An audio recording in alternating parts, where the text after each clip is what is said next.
Good evening, ladies and gentlemen. Welcome to that act as advisors to this board. To my left is Paul Hennings, counsel to the board. To his left is Blaise Donadio, a builder, a planner in the planning department. Now let me tell you why you're here tonight. New York State statute requires that any town that adopts zoning must also have a board of appeals to act as a relief valve so that those persons agreed by strict application of the zoning ordinance can seek relief without the expense of going to court. Town board can give Board of Appeals additional powers such as special exceptions, approvals, site plan approvals. In Smithtown, the town board has given this board authority regarding certificate of existing use and some special exception uses. The most common kind of application before the board are area variances. Area variances deal with dimensions such as lot area, frontage, height, setbacks, and parking spaces. New York State statute mandates that the board must consider the following 5 criteria in area variances. When you come to the podium to present your application, you need to address these 5 areas. They're posted here for you. Number 1, whether an undesirable change will produce to the character of the neighborhood or detriment to nearby properties will be created. Number 2, whether the applicant has feasible alternative. Number 3, whether the variance is substantial. Number 4, whether an adverse impact on the environment will be created. And number 5, whether the alleged difficulty is self-created. The statute requires the board to balance the interest of the applicant and those of the neighborhood or community. This statute further requires that the board shall grant the minimum variance it deems necessary and adequate, and at the same time preserve and protect the character of the neighborhood and the health, safety, and welfare of the community. The board has the power to impose reasonable conditions. Special exception applications are different than area variances. When we have a special exception application before us, I will explain the different criteria. Regarding procedure, cases will be called in order that they are advertised. When your case is called, please come forward, submit your affidavits and mailing receipts to Mr. Donadio, and then you will be sworn in at the podium. And then you will be given to the opportunity to explain to the board why you need the variance. After the applicant is done speaking, all interested parties will be given one opportunity and only one opportunity to be heard. So please organize your thoughts, keep your remarks factual that are related to the case. Then I will ask the applicant to come back to the podium to answer your concerns. The board will then close the case and reserve decision. After all the hearings are closed, the board will review the cases and decide some of them. Others will be reviewed at a later date. There are 3 ways to find out the results of the case. Number 1, you can wait until after the public hearing, but there's no guarantee that the board will act on your case tonight. Number 2, you can call the planning department tomorrow afternoon. And number 3, applicants can wait and be notified by mail. We do have some adjournments. Let me tell you what they are. Case 17090, Stephen DeMarco on Monroe Court. Was anybody interested in that one? Okay, that's adjourned to March 25th.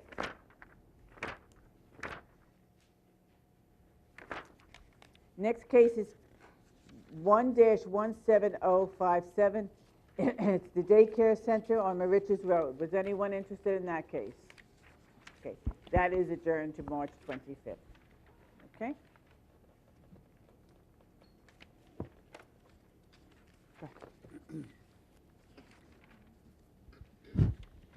Madam Chair, the first case on the agenda, number 17088, Joseph Quaranto, 222 Larch Lane, Smithtown. The location of the property is the north side of Larch Lane, 578 feet west of Brookside Drive. The property is zoned R21. The applicant is requesting a variance to reduce the minimum front yard setback from 50 to 37 feet, 44 feet existing, for a proposed 531 square foot porch. Thank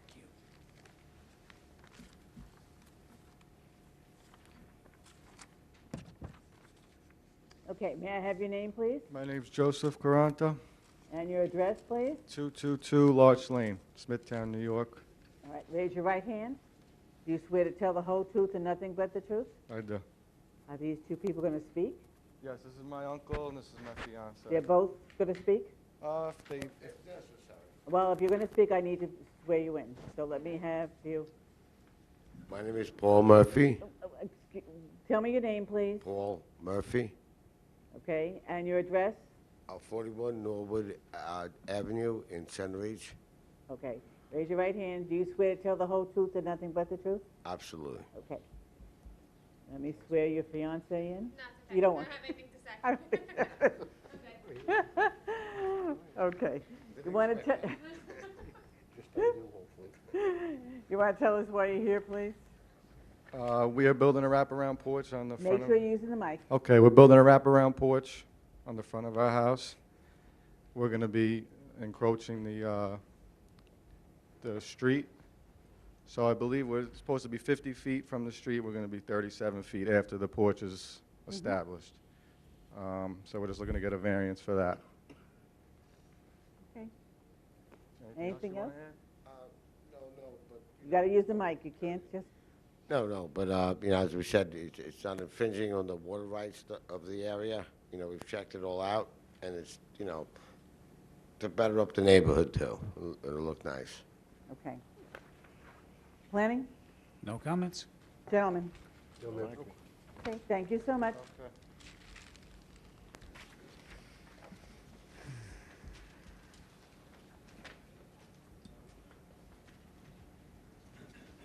Is there anyone here that would like to be heard on this application? Hearing none, I'll entertain a motion to close the hearing. So moved. Second. It's regularly moved and second. All in favor? Aye. Aye. Motion carried.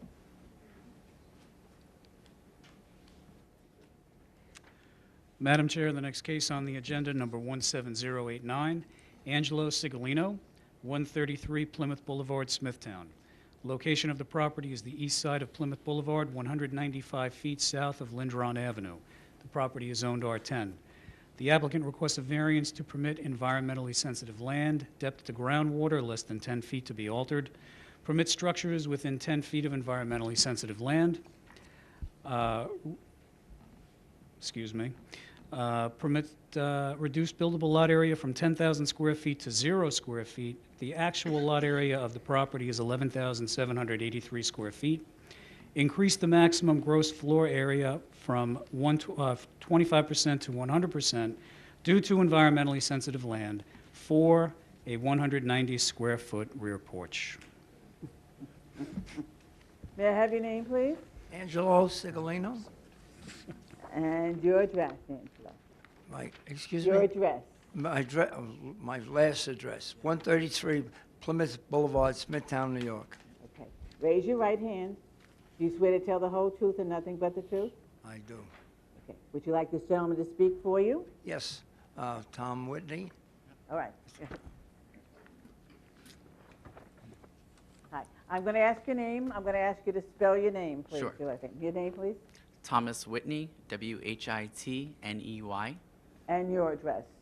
585 Broad Hollow Road in Melville, New York. Okay. Raise your right hand, please. Do you swear to tell the whole truth but nothing but the truth? I do. Thank you. Okay. You want to tell us why you're here, please? Mr. Sigolino built in 1976 a screen porch off the back of his house. The screen porch was built on an existing patio, concrete patio, which is still the floor of that porch. It has remained in good condition all this time. He's selling his home, and he would like to obtain a permit for that screen porch. Ordinances went into effect during the time he owned his home that deemed his property environmentally sensitive land, and these ordinances are now putting us here, reducing certain lot area requirements. There are no other locations that would not have these problems on the property. Anywhere on the property would have this problem. Any change to the footprint of the house would have this problem. It is a similar porch to other porches in the neighborhood. In fact, there's one right next door, very similar. So it is in character with the neighborhood.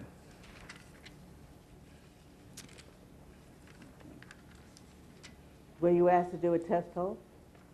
We received a certified letter yesterday. We did contact that department, and we are working with them to obtain that. I also did speak with the New York State DEC. I have an email which I can give to you, but they're issuing a letter that they do not want any permits or require any permits on that property for this type of alteration. And I can submit that into evidence if you'd like. Okay. All right.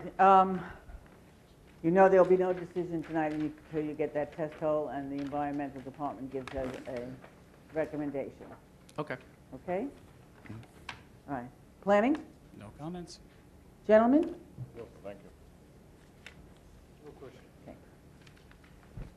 Thank you so much. Is there anyone here that would like to be heard on this application? Come up, please. All right, you can sit down.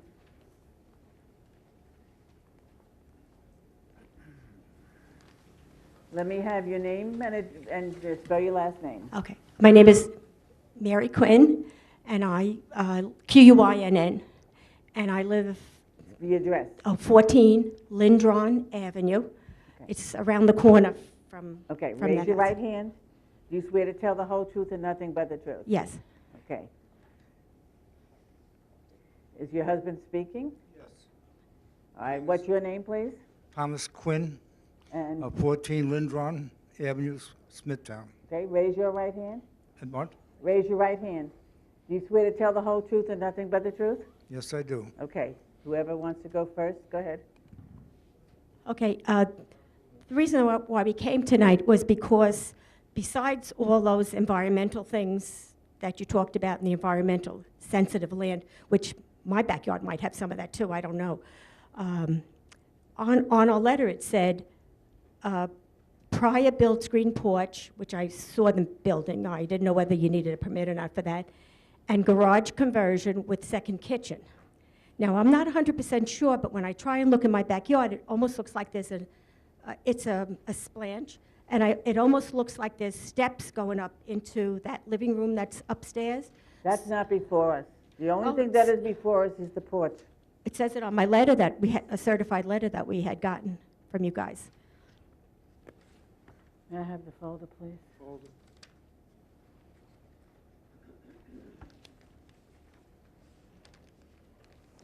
It was my understanding from talking to people that originally it was a mother-daughter, which is supposed to end when the other person's not there anymore.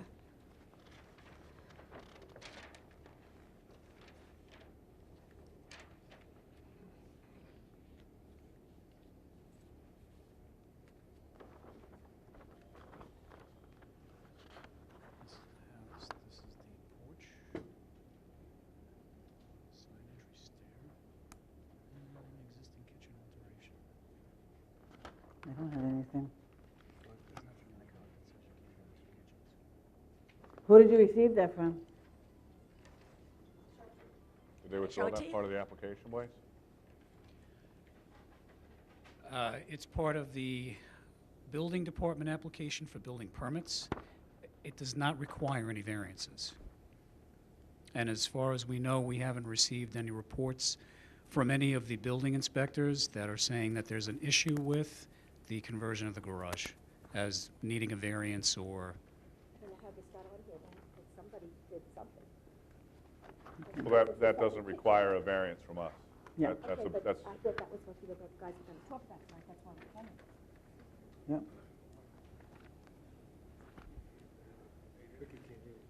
Okay. You got to go back to the podium, please. If you'll notice on the bottom of this letter that you got, it lists the things that require a variance. There may be other things on their application, but our board can only act on things that are before us. Okay. So the only thing that is before us tonight is that screened-in porch. Okay, then when does this other stuff get addressed? It doesn't need variances. So anybody could put in a second kitchen and change the garage around to a house, to another room? I believe they can, as long as you're allowed to have 2 kitchens. Okay. For your own use, not to rent out to somebody, not to rent out a Well, then one-family you'd house. have to go to public safety or to the building department with that. Okay, Okay? okay. The answer to your question is yes, you can have all those things as long as you get a permit for it. And they're for yourself, not For to rent yourself, out? correct. Right, okay, that's fine.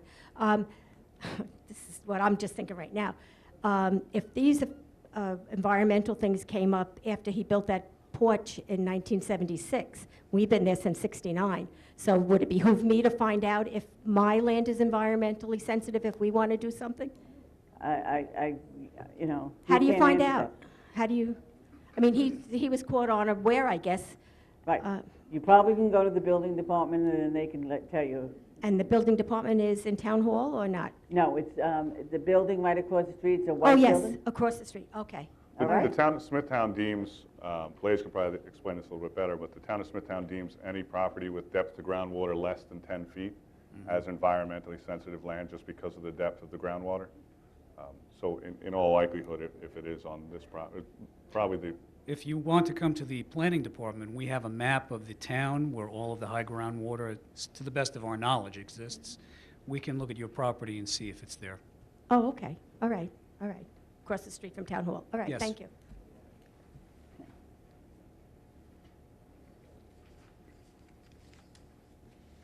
Is there anyone else? Okay. I'll motion to close the hearing. So moved. Second. Really moved in second. All in favor? Aye. Motion carried. Case 1709 is adjourned to March 25th. Go ahead. The next case, number 17091, Crown International Trading Corp., Thomas Cordaro, 120 Commerce Drive, Hauppauge. The location of the property is the north side of Commerce Drive, 1,249 feet west of Adams Avenue. The property is zoned LI. Thank you. The applicant is requesting a variance to increase the maximum area of an existing ground sign from 32 square feet to 54 square feet. Pardon me, do you have the green return receipts that go with that?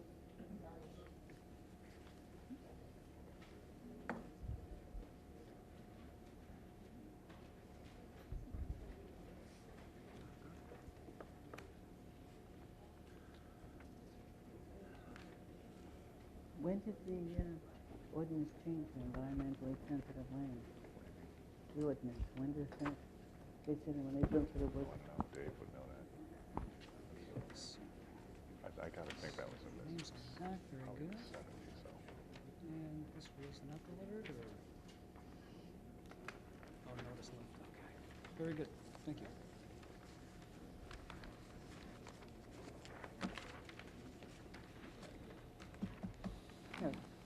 May I have your name, please? Thomas Cordaro, And your address, please? 25 Serenite Lane, Syosset, New York, 11791. Raise your right hand, please. Do you swear to tell the whole truth and nothing but the truth? I do. Thank you. We seek a variance on the location as previously described, and that's basically it. It's existing? Yes, it is. Mhm. Planning? No comments? No, ma'am. Gentlemen? Oh, thanks.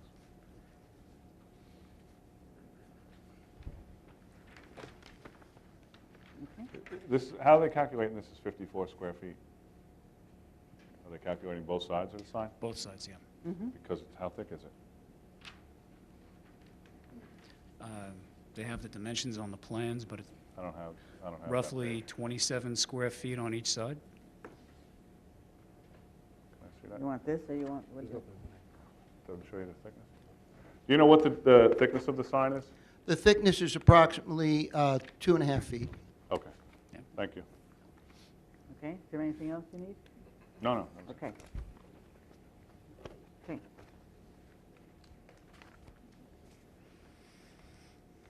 Okay, thank you so much. Is there anyone here that would like to be heard on this application? Hearing none, I'll entertain a motion to close the hearing. So moved. Second. Rarely moved in second. All in favor? Aye. Motion carried. Madam Chair, the next case, number 17092, Richard and Linda Costa, 80 Browns Road, Wisconsin. The location of the property, the south side of Browns Road, 400 feet west of Route 347. The property is zoned R15. The applicant is requesting a variance to reduce the side yard setback from 16 feet to 5 feet and total side yards from 34 to 21 feet for an existing 80-square-foot shed. Thank you. And cards. Okay. Just 2? Well, 3. Wow.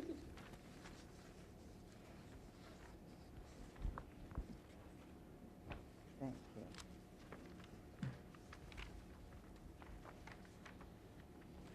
May I have your name, please? Linda Costa.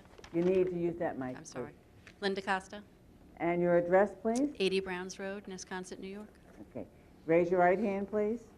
Do you swear to tell the whole truth and nothing but the truth? Yes. Okay. You want to tell us why you're here? I'm here for a variance for an existing shed, a 10 by 8 foot shed on the side yard.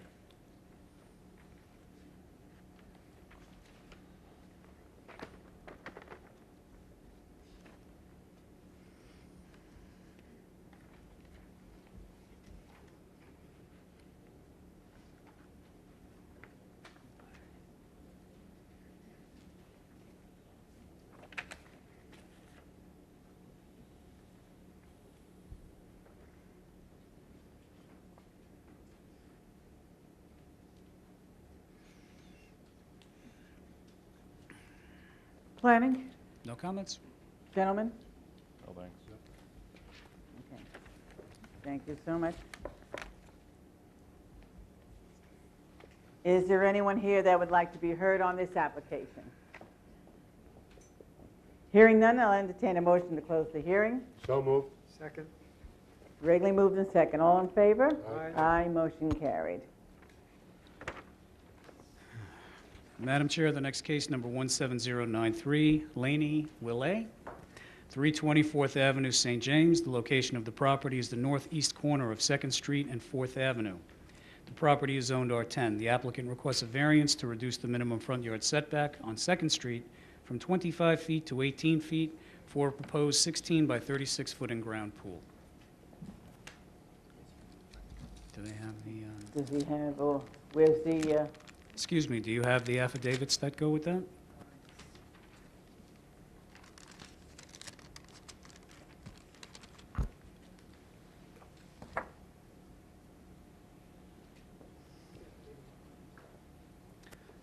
It would look like these two items.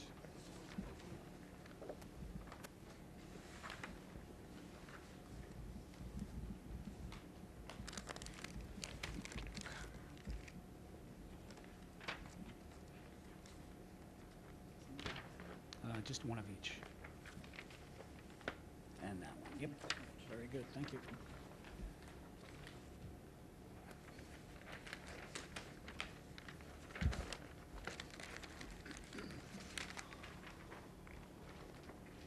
okay, let me have your name, please, Lainie Willie, and your address, please. 320 4th Avenue, St. James. Okay, raise your right hand, please. Do you swear to tell the whole truth and nothing but the truth? Yes. All right. He's going to speak for you? Yes. Okay, let me have your name, spell your last name. Dieter Specht, S-P-E-C-H-T. Address is 261 Great Rock Drive, Wading River, New York. Okay, raise your right hand. Do you swear to tell the whole truth and nothing but the truth? Yes. Okay. Go ahead. Who's talking? I am. Is the gentleman in the back going to speak? No. Okay. I'm just paying for it. Okay, then you can sit down. Thank you. Okay, you want to tell us why you're here, please? Good evening, Board. We're looking to build an in-ground swimming pool on a corner lot. Off the corner of the house, there's a door with a set of stairs we're building to get down out of masonry. Because the door is elevated, the steps that come off the house have to be about 6 feet long, which basically we have to push the pool away from the steps in order to have a patio around it. So we're asking for an 18-foot setback variance compared to the required 25-foot.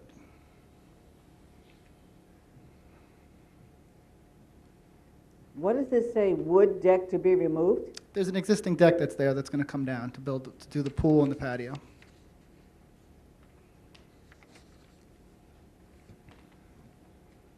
Planning, anything? No comments? Gentlemen? Yeah, thanks.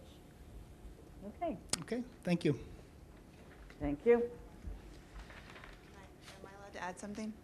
Are you allowed to add something? Can I add to that? Just that it's a legal deck and it's a corner property. Mhm. Okay. Is there anyone here that would like to be heard on this application? Okay. Hearing none, I'll entertain a motion to close the hearing. So moved. Second? It's readily moved to second. All in favor? Aye. Aye.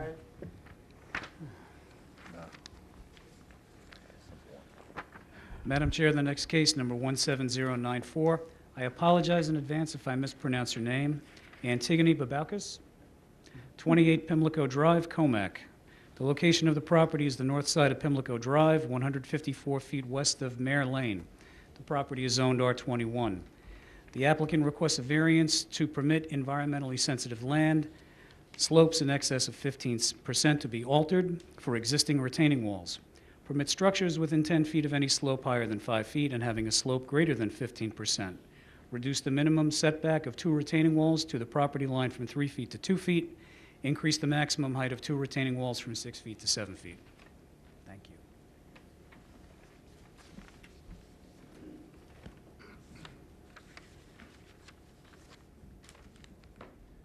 May I have your name, please? Marinos Babucus, 28 Pimlico Drive, Comac. Okay. Raise your right hand, please. Do you swear to tell the whole truth and nothing but the truth? I do. Would you like this gentleman to speak for you? Yes. Okay, good. May I have your name, please? John Amisano Architect, that's A-M-I-S-A-N-O,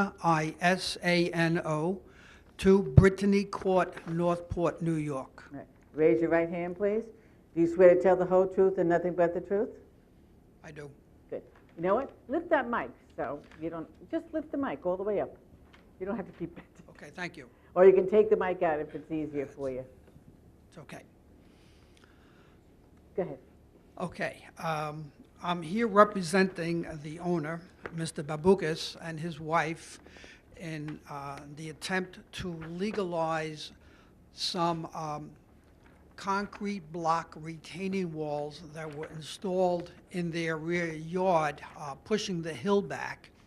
Unfortunately, they hired a contractor who basically said, don't worry, you don't need permits, and both my clients work lots of hours and trying to support their family, and they believe the contractor. The job is a beautiful job, and I believe you have photographs of this, and I submitted some drawings of it. And unfortunately, it's the walls themselves are a few inches higher than allowed, the 6 feet, and the setbacks to the property lines is shy a couple of inches from the 3 feet required. They're both shy a couple of inches. My client requests the board to approve and let the walls remain in the location and the heights that they are currently. Planning? No comments? Gentlemen. No, thanks. Okay, thank you so much. Thank Is there anyone here that would like to be heard on this application? Hearing none, I'll entertain a motion to close the hearing. So moved. Second? Regularly moved in second. All in favor? Aye. Motion carried. Madam Chair, the next case, number 17062, Kristen Latuga, 29 Dilmont Drive, Smithtown. The location of the property is the north side of Dilmont Drive, 299 feet east of Hilltop Drive. The property is zoned R21. The applicant is requesting a variance to increase the square footage of accessory structure in the rear yard from 750 square feet to 1,258 square feet for an existing barn, reduce the minimum side yard setback from 16 feet to 8 feet for an existing 300 square foot barn, reduce the minimum side setback of a paddock from any lot line from 6 feet to 5 feet, reduce the minimum side yard setback of the paddock from 16 feet to 2 feet on the west side, and from 16 feet to 5 feet on the east side. Okay. If you're looking for this on your agenda, it's on the adjourned cases in the back. Okay.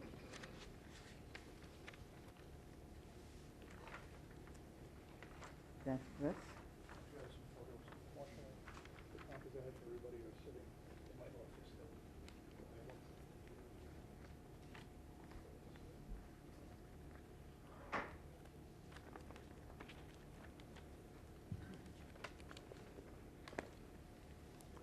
Okay. Good evening, Madam Chairman, and the board. My name is Mark D Beneditus. I'm an attorney representing Kristen Latuga, 99 Smithtown Boulevard, Smithtown, New York. 11787 is my address. My client is requesting the variances as set forth here, which is reducing a side yard setback from 16 feet to 8 feet for an accessory structure, increasing the square footage of another barn structure from 750 square feet to 1,258 square feet. Also reducing side yard lot line setbacks from 6 feet to 5 feet and 12 feet to 2 feet. The basis for this granting, as I submitted, which are copies of photos, these photos that I've submitted along with another approval, shows a property to the west side of my client's property of a structure of approximately 1,000 square foot barn, and also another property location that's 2 to the right, 2 to the east, which has 3 barns on there, which are set forth in 2 different pictures.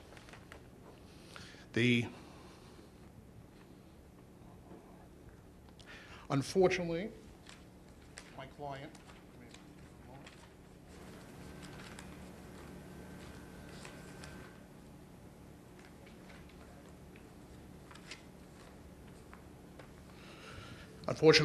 used the advice of family members who were attorneys outside the state and also an architect, in essence, to hire contractors who indicated to them they did not need to get necessary building permits to build these structures. They were built after it was found out. They applied for the necessary permits, got denied, and submitted the variance application. In addition, in essence, to have my client make these properties into compliance, the 750 square feet, and move these structures which have concrete platforms, the cost would be in excess of $50,000. I have, if I may approach, 3 estimates. 3 different contractors.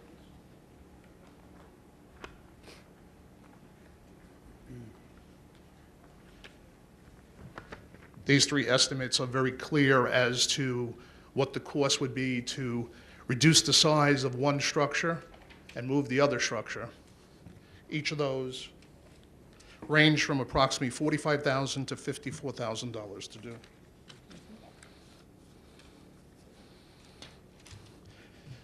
As showed before, in connection with the pictures I submitted, it would not change the character of the neighborhood, as in the neighbor's property on each side, along with across the street, which got a variance for an oversized garage structure.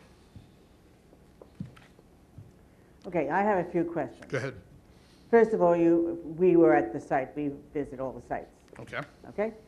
Secondly, even though this is existing, we Yes. have to look at this as if it came before us, before, you built it, would we approve it?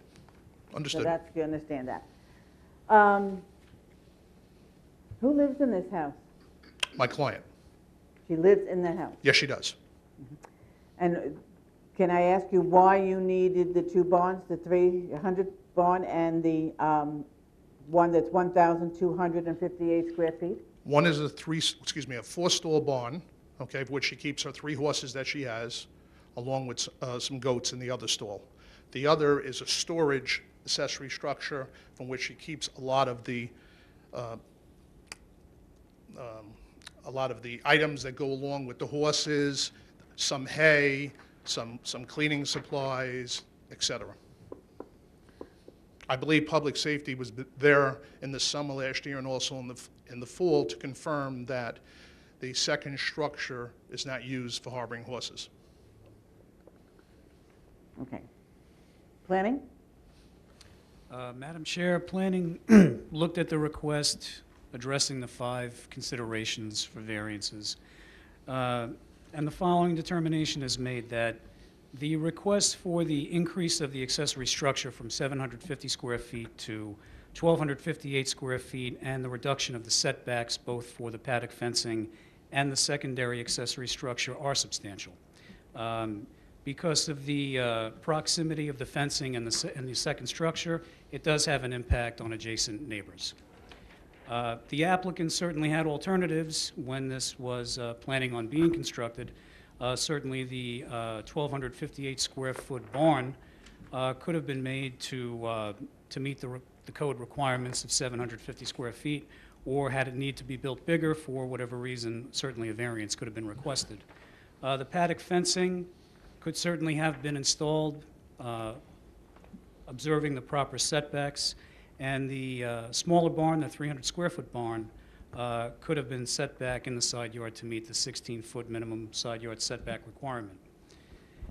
As far as environmental impacts, it's really unclear at this point if there would be any. So we would naturally say we don't believe there are. And clearly the difficulty is self-created by the applicant. The property is not unique in nature to any of the other properties in the neighborhood, which would not have created the hardship for the applicant and warrant the excessive variances that they're asking for. Based on the review, planning would not recommend approval of the setback variances. We would recommend denial on those. And regarding the 1,258 square foot barn structure, we would approve that structure from 750 square feet to approximately 816 square feet, which would be the size of the barn if it contained 3 horse stalls and a combination tack and grooming room, which from my reading and understanding is a common practice to combine those 2 uses into 1 room. And that would be planning's recommendation. Okay, thank you. In connection with planning's statements, prior to my client purchasing this property and prior to the prior owner, there was a stable of approximately 1,800 plus square feet, along with another shed of roughly another 300 plus square feet on the property. I do have a survey, an older survey, showing these structures here.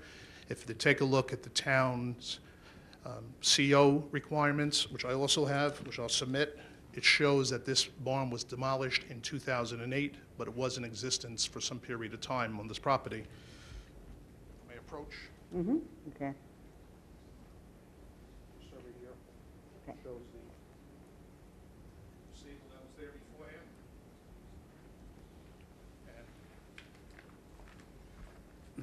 Madam Chair, as a side note, if I'm not mistaken, I believe that this property was actually part of a subdivision that had been approved sometime earlier, possibly 2007, maybe in 2008.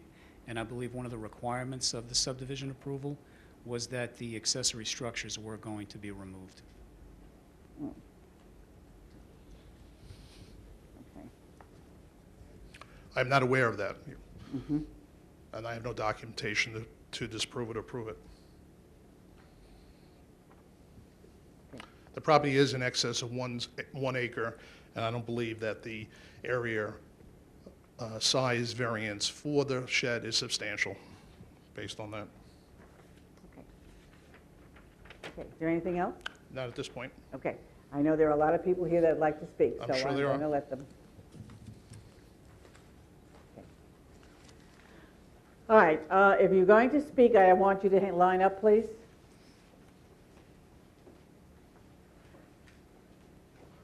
Bring everything to me, please. I have, yeah. You're welcome.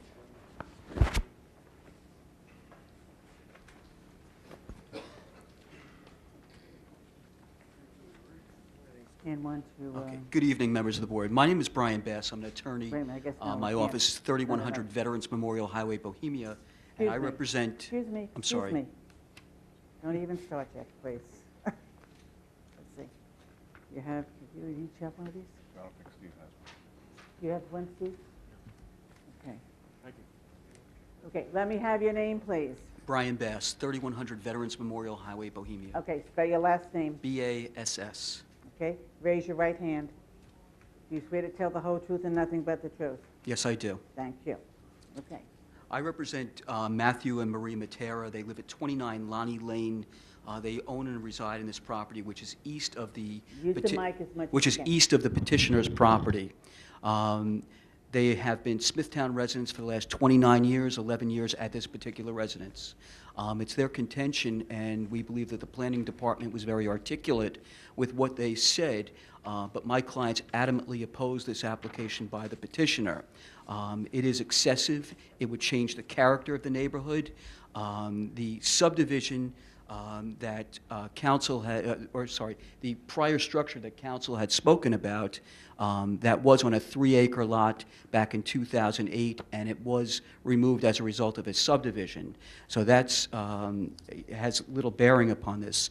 Aside from the photographs and other documentation we gave you, one of the co-owners of the property, which counsel for the petitioner failed to give you, is a resume of Mr. Robert Latuga, who gives his resume, which is online, as project manager construction sales experience.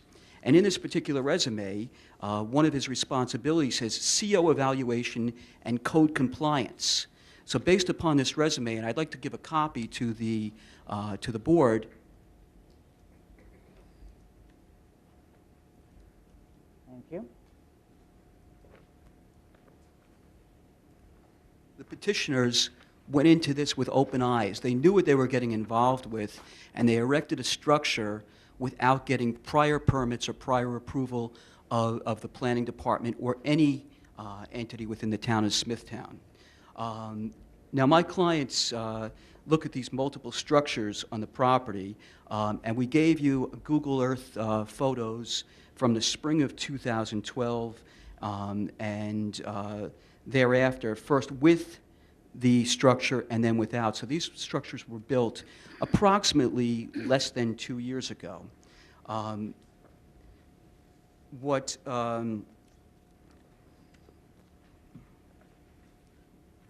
only purpose that that these things would do, aside from changing, and what my clients have obtained from the internet, is blogs from the petitioner. In these blogs, she refers on multiple occasions to her boarders. So this individual is apparently boarding horses. Only within the last week, there's reference to having 4 horses on the property or being boarded there. So we have an individual running a commercial operation within this residential neighborhood. We also have pictures of the petitioner's Facebook page at one point showing 5 horses in a ring. So if we look at that, this is not just a question where she has her own horses and she's running her own horses. There are other horses here. There are other horses being brought in. There are other horses being boarded. My client has to deal with a dumpster filled with manure, which is adjacent to his property, and we gave you a picture of that. They're dealing with smells that are wafting into their pool area by their backyard. Horses kicking up dirt. They're prohibited at this point from enjoying their backyard. The petitioner has chickens which are being fed adjacent to my client's property. The chickens are bringing in vermin. My client had to hire exterminators. Okay, that's not, the chickens are not before us. Go ahead. Okay.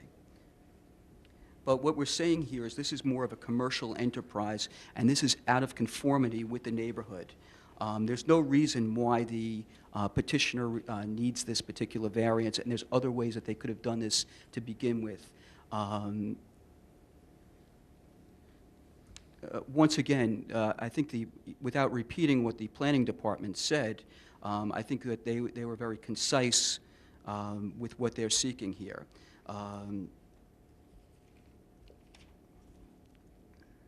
We're asking this board not to set a precedence for people to do whatever they want to the detriment of their neighbors. This is a particular eyesore. It's a nuisance. It's a blight. It can be moved. It can be altered. It can be changed in conformity with the board's rules. Likewise, if it was permitted, aside from interfering with the quiet enjoyment of the Matera property, there would also be a diminution of value of the Matera property, where, again, it's destroying the character of this particular neighborhood.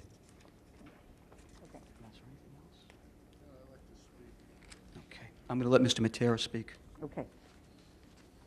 Let me have your name, please. Matthew Matera, Spell your last name Mattera, and your address, please. 29 Lainie Lane, Smithtown, New York. Okay. Raise your right hand, please. Do you swear to tell the whole truth and nothing but the truth? Yes, I do. Okay. You're going to have to sit down because I'm going to give you only just one opportunity. Go ahead. Madam Chairman and the board, I appreciate you letting me speak. My attorney spoke about the legal ends of these people trying to get a variance. I like to speak about how this oversized commercial structure has affected my family and the quality of life. As a family, we always enjoyed spending time in our yard and in our pool. The Latugas built this subject commercial adjacent to my pool area, which is not shown on the survey. They didn't show my pool. The paddocks are only 5 feet from my property line. When we're in the pool, the horses, which I've seen 4 or 5 at one time, kicking up dust, going on to my pool area. And between the horse flies, it's difficult. On certain days, the odor from the manure bin, which is only 15 feet, maybe the most, from my fence, where the requirement's 50 feet. They know what the requirement is, but, you know, how many times am I supposed to call and police these people?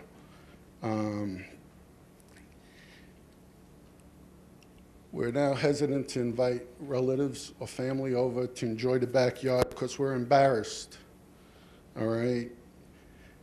The Latugas, I don't believe they live in the property 24/7, you know, every day. I think they come in the morning at 5, they come after work, and then they go back to the house in Northport, all right? I could be wrong. They leave feed on the paddock fences, which are close to my property line, where it should be, I think, 16 feet away, but they're only 5. And what happens is with the feed, the horses feed on the feed, but it also brings rodents. I had to take out, first time in my living there, I took 2 rats out of my pool. Before my children or my wife go into the pool, I have to check the skimmers to make sure there's no vermin in my pool area. You know, when I'm in the backyard, you know, we got 18-wheel tractors pulling up with hay. Now, I'm concerned, not only am I concerned to have commercial vehicles coming in my property next door to me while we're enjoying our backyard, but what about the combustion? Are you allowed to put all that tonnage of hay in that attic? If there's a fire or a spark between the goat houses, the electric, or whatever, my house is going to go and my neighbors are going to go. In regards to the paddocks and the small barn, there is no hardship. They just wanted to put the paddock as big enough to handle more animals and more horses. They have plenty of room to meet the codes on the side yards. The barn, the small barn, the barn was brought there. It's not hard to move. They didn't put it on concrete, they put it on block, and they took it and they didn't build it there, that small barn. So they could easily pick it up and move it another 8 feet past my property line, because behind the barn, the chickens play with food and watermelons and corn, and it creates a nuisance, all right?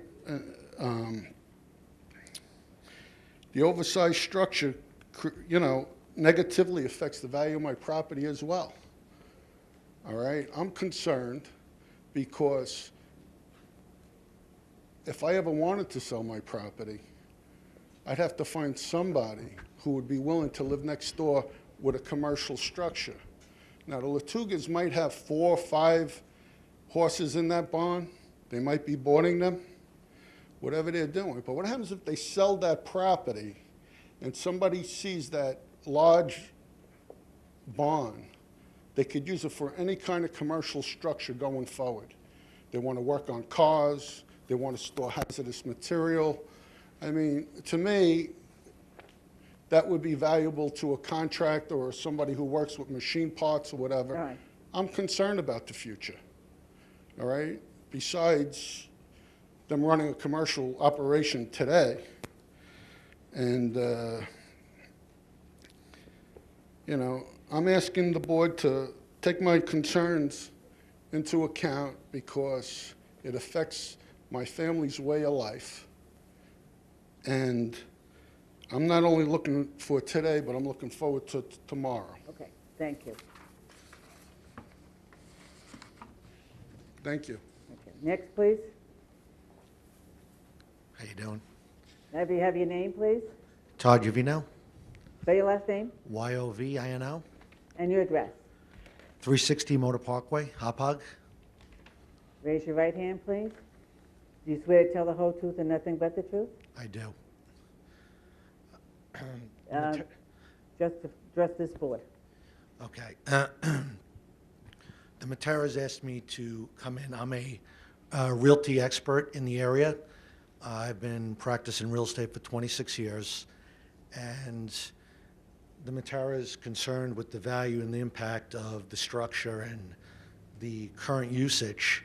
Asked me to come in to see how it would impact their property value if, in fact, they decide to sell. And after carefully evaluating the current usage and with the amount of horses and stuff that's going on there now, there would be some detriment into the value of the property. Obviously, you wouldn't know till the sale actually took place, but there would be somewhere between 5 to 10% off of ordinary value on the property. And I just wanted to come tonight on behalf and let everyone know. Thank you. Thank you so much. Who's next? Good evening. Good evening. May I have your name, please? Yes, my name is Michael Galenti. I live at 27 Dimont Drive, right next door to 29 Dimont Drive, of course. Say your last name. Galante. Okay. Raise your right hand. Do you swear to tell the whole truth and nothing but the truth? I swear. Okay. Okay, first of all, I've been living there. My parents brought me there from Brooklyn in 1969. Make a long story short, the Materas are very, very nice people. Secondly, my father had subdivided the property that they now own. At that time, they knew that there was horses on both sides of the property. There was barns on 29 and there was barns on 25 Dimont Drive. So when they actually got into this mess that they're talking about now, making a long story short, they knew that this was horse country. So all I'm getting at this point, they knew what they were getting into. Getting back to this problem that we're having now, as opposed to them boarding the Latugas, totally untrue. I'm there every day. I go in the backyard, walk my dog, which we have an issue with other dogs, which is another story for another day. And I talk to the Latugas every day. Very nice people. They don't rent stalls out. They have 3 of their own horses. They do buy hay because that's what the horses need to eat. They buy a decent amount to save money. So instead of buying little quantities, they buy a large amount to save money, which they use the other stalls for, the barn roof to put some hay in also. And as it goes for the chickens, you know, there's no problems. The chickens are probably closest to me than anyone, and I don't really have a problem with the chickens, so I don't know what the deal is with the chickens. So the bottom line is that I used to take care of the barn before the new barn was built for the old owner, Al. I don't know his last name, don't really want to mention his name. And at the time when they knocked the barn down, that's when the rat infestation absolutely bothered the Materas. When they knocked the barn down, the rats looked to run somewhere else and find another place. I had spoken to them previously at that time about the rats, because the rats were looking to find another place to live. So they found them in the pool and in the filters. But as opposed to the old barn, which was totally disgusting barn, but it was there, and I was just there to help. We had 2 horses over there, maintaining the horses. The horses were well fed and taken care of, but the barn was atrocious. When the Latugas took over, they made a beautiful, beautiful barn. The way they constructed it was absolutely beautiful. The bottom line is that they made it a better place. So everybody who's here saying that this is atrocious and that it's terrible, these people knew before they had to sign the paper to buy the house that they were buying or the property, knew that that was horse country. And it still is till today, horse country. So all I'm trying to say is that they made a beautiful barn. I'm sure you've seen the pictures before and after. They might have not done everything right, granted, but it's a beautiful barn. It's not an eyesore, and it's not going to deter anybody from the outside who wants to move into this area and say, oh, I don't want to live there because there's a big, beautiful barn that wants to be ugly. All right. Okay? Thank you so much. Next, please. My name is Gloria Gallante. That was my son, okay? I came here. Wait a minute, I'm sorry. Say your last name. Galante, Galante, Gloria. All right, and where do you live? 27 Dilmont Drive. Okay, raise your right hand, please. You swear to tell the whole truth and nothing but the truth? I do. I came up here because there were a few things that are wrong, okay, in saying about horses. Where we live, I lived there 45 years. 45 years, I'd say 40 were horses. It's horse country. There is no smell because I would complain, okay? I live right next door. The chickens, they were loose, but they're in a coop now. There's no smell with them. They're clean. If there was a smell, I would say there's a smell. I like both sides. Excuse me. Them, my neighbors. Address this board only, please. Okay. I like both sides of people. I'm not here to say anything bad about anybody. But the truth is, it's clean. There's no smell. I have a pool. I have grandchildren that come all the time and play in the backyard where the horses are. But they don't go to there, okay? Okay. Thank you. It's horse country. Thank you so much. That's all I have to say. Thank you. Thank you so much. Next. May I have your name, please? Rita Engels.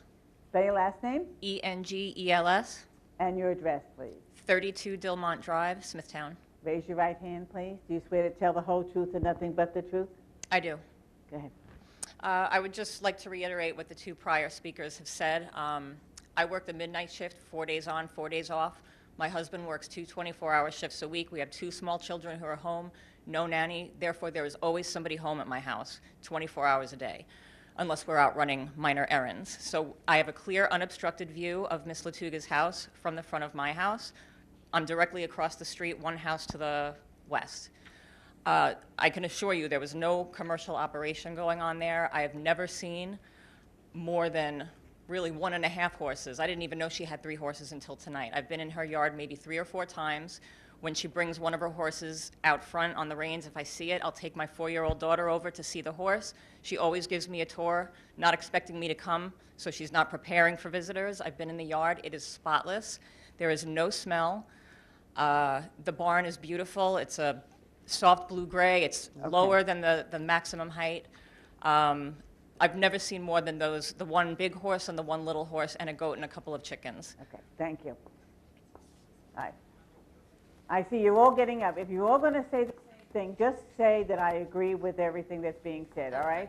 Okay. Unless you have new information. Okay. Okay, let me have your name, please. My name is Denise Fleischman. Spell your last name. F-L-E-I-S-C-H-M-A-N. And your address. 27 Dilmont Drive. Raise your right Smithtown. hand, please. Do you swear to tell the I whole do. truth and nothing but the truth? I do.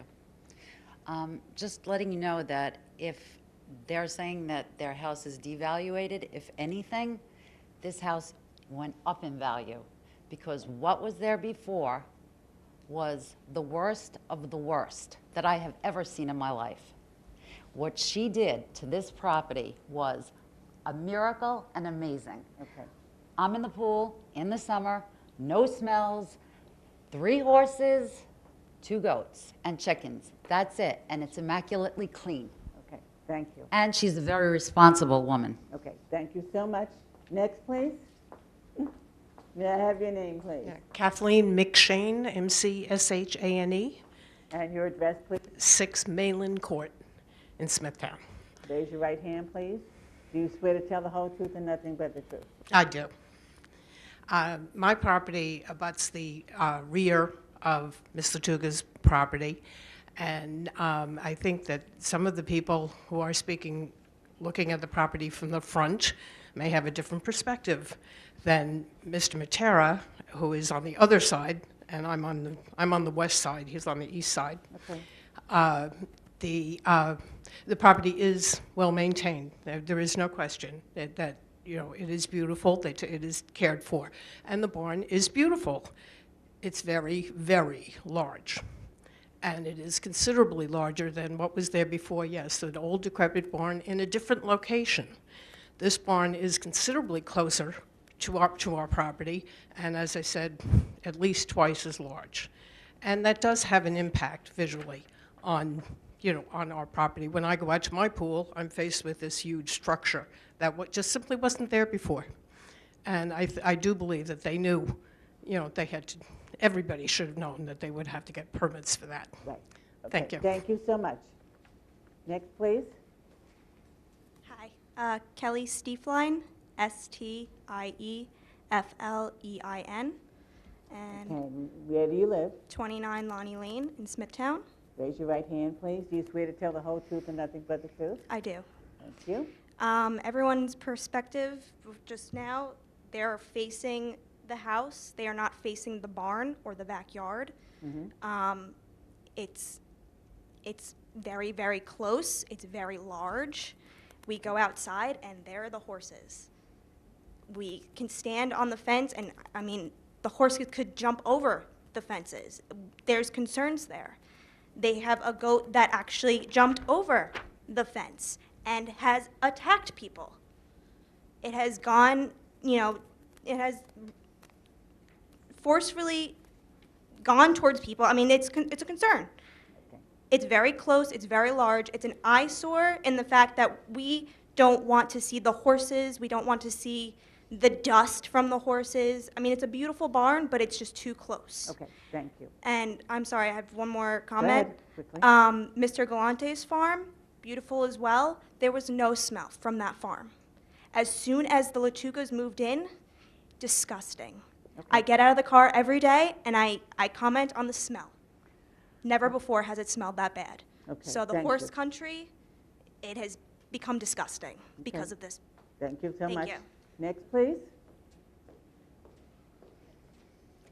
My name is Marie Matera, M-A-T-T-E-R-A, 29 Lainie Lane in Smithtown. Raise your right hand, please. Do you swear to tell the whole truth and nothing but the truth? Yes. Excuse me. Absolutely no talking from the audience. Thank you. Go ahead. I just wanted to make a couple of points that when we purchased our property in 2003, we were there 11 years, I know it was horse country. I love looking out. There's another farm 2 houses down. We love looking at the horses. When other people had horses in the old barn, we love them. We're aware of that. But most people, with respect to my neighbors on Dilmont Drive, have their house, have a little buffer, and their barn closer to their house. The Latugas moved in, perhaps changed the grade a little bit because they have a nice little backyard for themselves. Then it drops down, and all the way in the back of their property, probably about 350 feet, that's where they put their barn, which infringes on my yard, right next to my pool, and the McShane backyard. It touches up to that. So I understand, it looks beautiful from Dilmont, and I understand that, and for the neighbors who go and enjoy the horses and the goats and the chickens and all of that, that's great. However, they don't have it all the time. They don't have a barbecue and have the horse flies, and they're not having people there, and all of a sudden there's a dust cloud move over. So I would just like to say respectfully, that's what we're dealing with. Thank you so much. Thank you. Okay. I'll let you come back.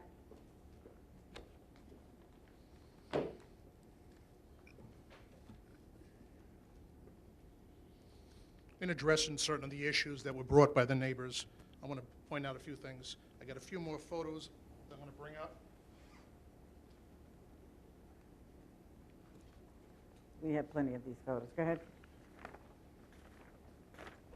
These photos depict looking from the Latuga's property towards the Matera's property, okay? And on those photos, you can see that they're not as close to the barn as they're talking about, that they have a big buffer around.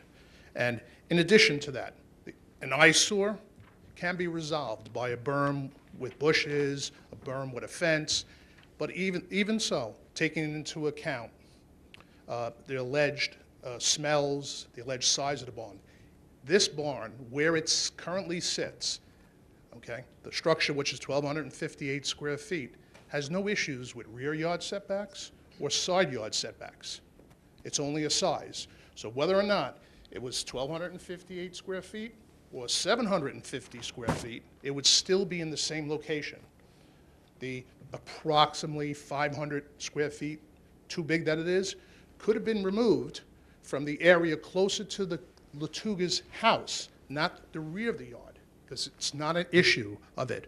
Also, the pictures depict that the accessory structure, which is the smallest shed, is at the most rear portion or the most southern portion of the Matera's property. I have photos there that their pool house and where their pool is some 100 feet to where this shed is. It's right at the property line of where the Galantes are and the Materas are, okay? With regard to the manure smells, my client has manure picked up once a week, every Tuesday. And where is it? It's located in a dumpster on the property. And what is the footage of it to the property line? At least 25 feet off the property line. I don't have the exact dimensions of it, but that I could obtain. With regard to the Matera's contention that the smaller shed was built somewhere else, no, it was built there, and it is on a concrete foundation, which easily the building department or the planning department can confirm by coming down that it's not on blocks. If it was on blocks, my client would not be making the application for the variance and just move the property. With regard to their assertion that my client is operating a commercial entity at the site, my client, Kristen Latuga, is a manager at other facilities in Huntington, okay, where she managed these facilities that are legal commercial establishments on 25A, okay, where horses are boarded.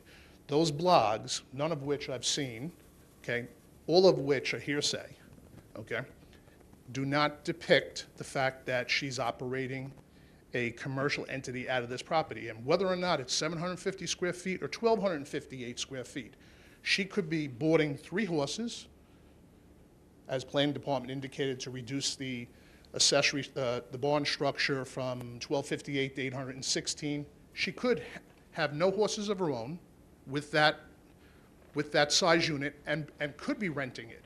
That has nothing to do with the variance here. Mr. Beneditus, excuse me. It does not. Madam You Chair. cannot board horses on that piece of property. Excuse me? You cannot board horses. I'm not saying she's boarding, but what I'm saying is whether or not it's a 1,258 square foot or 758 square foot unit that was built according to the code, okay, that wouldn't stop her from doing it.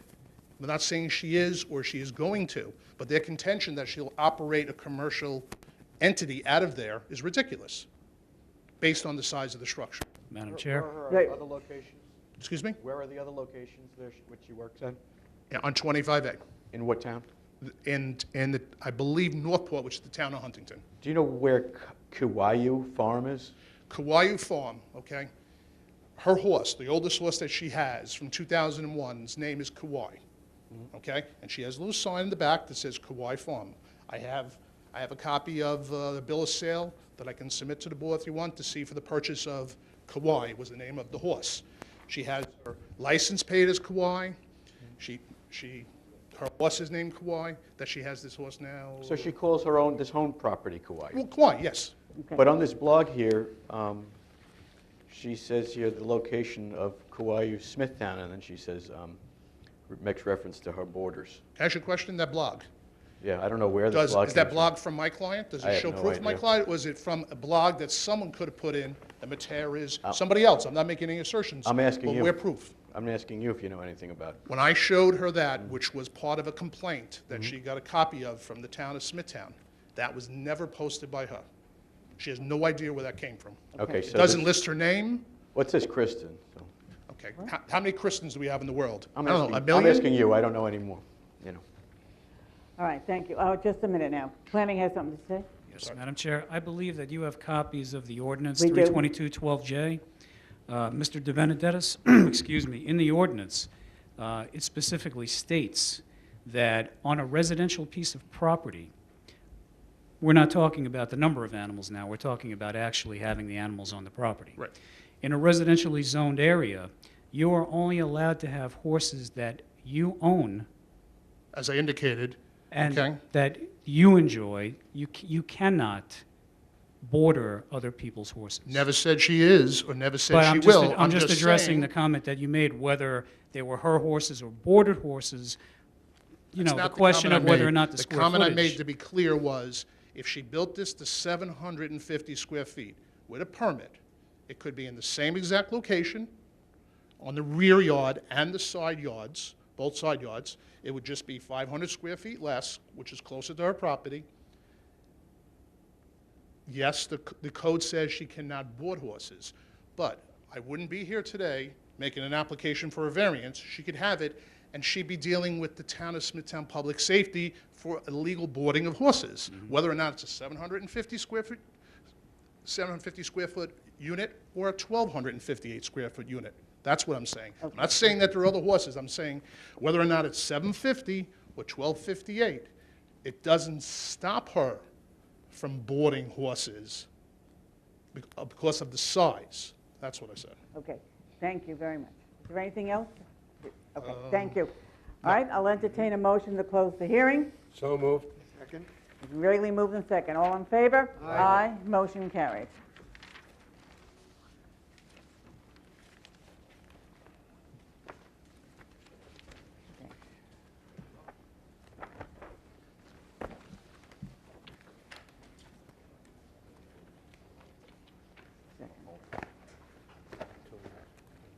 Oh, you can keep mine.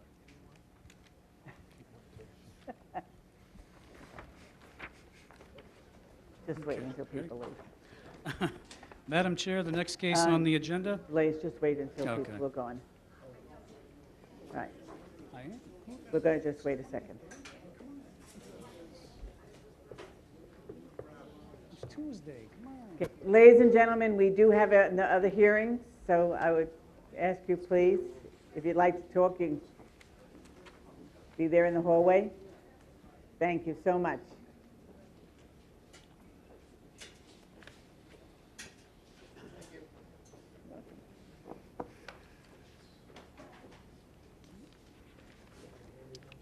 Oh, hang on.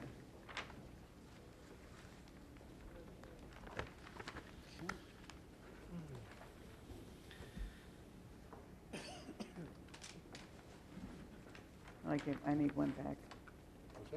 No, I don't. I have all one good? here, plenty here. No, let them have one if they want to. We're back to Dunkin' Donuts. Okay. I think you told me that. Huh? Did they ever bring anything in? At like 3:30. Oh. Okay. Okay. Ready? Ready? Okay. Madam Chair, the next case on the agenda, number 17080, AGJ4 Inc., 560 Smithtown Bypass, Smithtown. The location of the property is the north side of Smithtown Bypass, 299 feet east of Hop Hog Road. The property is zoned SCB. The applicant requests a variance to reduce the required parking spaces from 246 to 91, reduce minimum parking setback from 6 feet to 0, increase number of ground signs from 1 to 7 to existing, increase the square footage of ground signs from 32 square feet, 174 square feet existing to 300 square feet, increase the number of wall signs from 1 to 4. No. We'll share.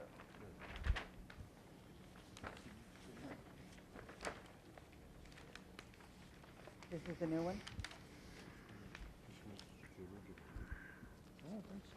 Is it? That's, no, it's a new site plan without a draft. No. Yeah, I don't remember the name of it. No. Is it? I've never actually eaten it. Is it real? No kidding. Go ahead, Steve. Madam Chairwoman, members of the board, this is an adjourned case. I won't go through the entire presentation we did last time.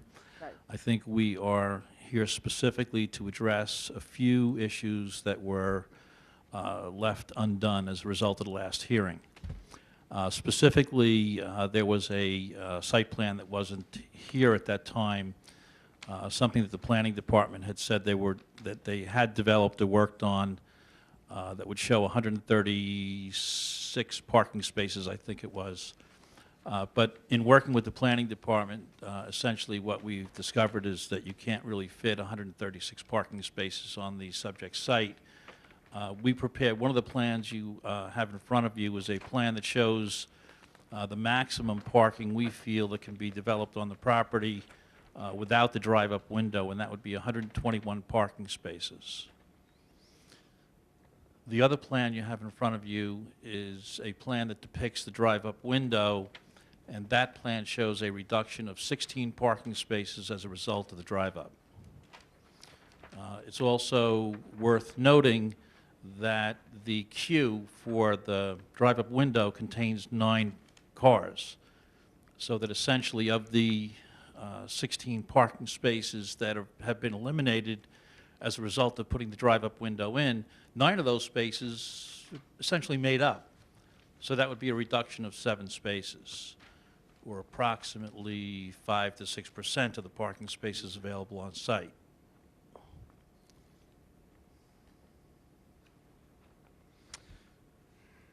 Also, the parking calculation that the building and planning departments require that we use relative to the basement of the Dunkin' Donuts space is approximately, the basement is approximately 1,400 square feet.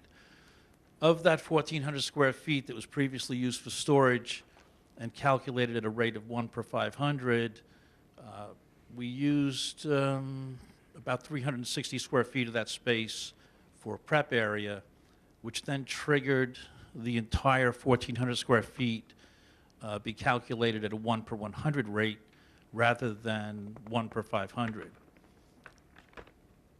So the amount of space that we're using down there for prep is really a lot smaller than the 1,400. We've given you, as part of that packet, an area or a drawing that depicts the area that's used for prep space.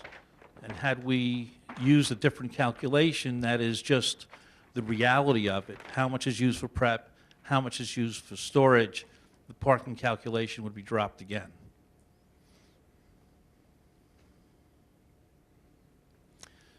Also, there was a arithmetic error on the initial calculation.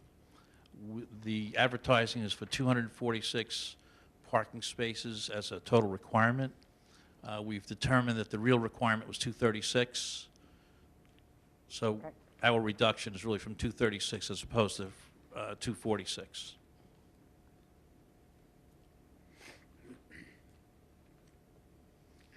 Relative to the signage, just a few more pieces of information that we didn't present at the last hearing.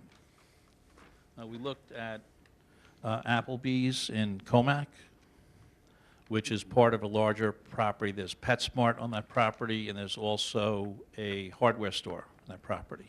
It has 2 road frontages, somewhat similar to this one, Jericho Turnpike and Route 347. We've given you a chart as part of that packet that we just handed up to you. The total signage that Applebee's has is 1,536 square feet. They have awnings, wall signs, ground signs, and what we've done is we've compared Applebee's, Burger King, and the subject site.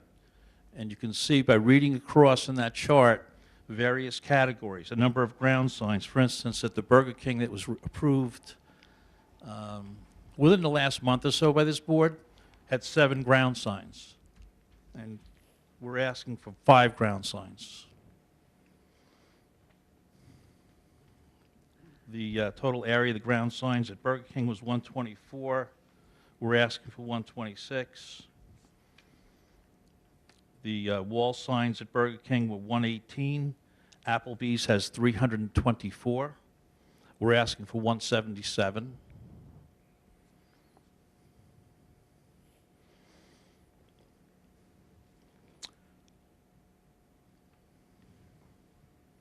And you can read across all the various categories of signs. We tried to break it down in many different ways.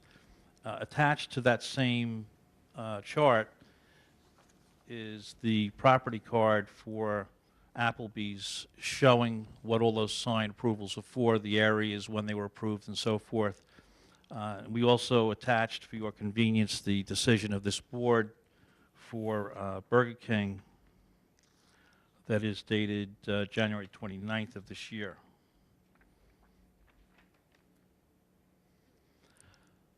Also wanted to reiterate that the fire marshal caused the posting of signs on the building.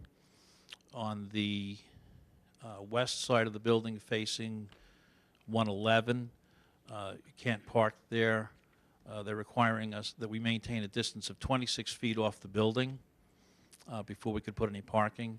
And they also required signs be posted on the rear of the building facing the residential zone along the entire strip of the rear of the building. You can't park there. Now, we're not showing parking in that particular location, but the fire marshal has deemed it appropriate not to allow parking there no matter what we think.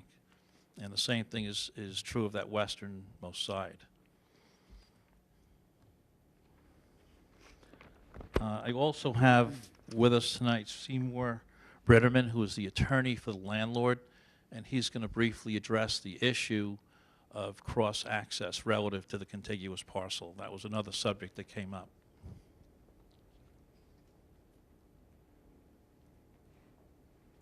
Good evening, ladies and gentlemen. My name is Seymour Britterman. Could you please use the mic? It's very I'm hard to sorry, hear. I'm not used to it. Is this adequate now? Yes. Can you hear now? Spelling of your last name, please. Could I give my card? You certainly can.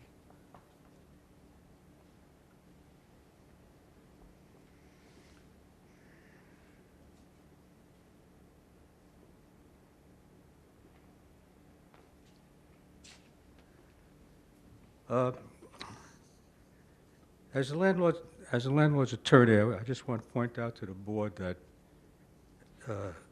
everything at 554 Smithtown Bypass passes through me. So I'm completely familiar with all the facts and circumstances. Now, there was an article that appeared in a paper out here, which I had in my hands a minute ago, and it seems to, oh, here it is. It called our property ugly, an eyesore, and so on and so forth. I understand that our neighbors, who we never had any contact with, the property, we purchased this property back, I think, in 2004, or 2004. And these people, Materano, I believe their name is, I think it's 111 East Village something or other. The company never wrote to us, never called us, never contacted us, never complained to us. We assumed we were good neighbors. And now it turns out that at the last meeting, according to this article, we were vilified by a Christine Materano. Well, the parking lot as it exists now is not an eyesore. It's in as good condition as the parking lot adjacent to us on their property. We had intended to do a substantial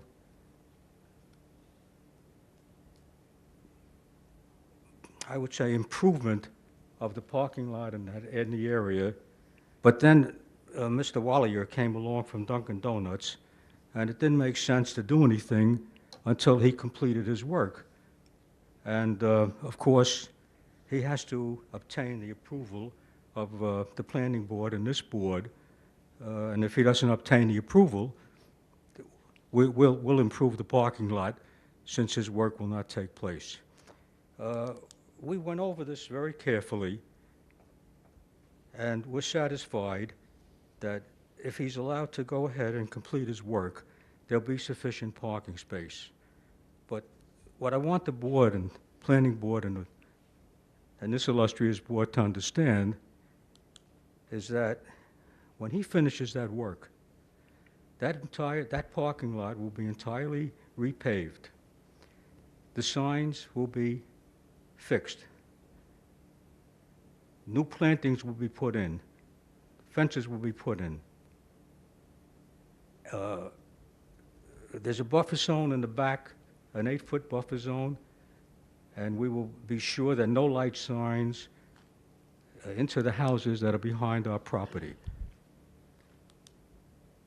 My client and myself, we want to be good neighbors. We think Smithtown is a terrific town. We're very happy that we're here. I also want to point out to you that I discussed with the tenants in the building this project. They have no objection to it. In fact, they're very enthusiastic about it. Of course, we feel it'll bring in more business. And we thoroughly approve of Mr. Wallier's plan in every respect. I also want to point out that I don't know about the adjacent building, but we're about 96% rented. So, I mean, what kind of an eyesore do I have here? I have people knocking on the door trying to get who want to rent property at the building. So I just hope that Mr. Wallier's application is approved and that this work can go ahead. Thank you for your time. Thank you so much.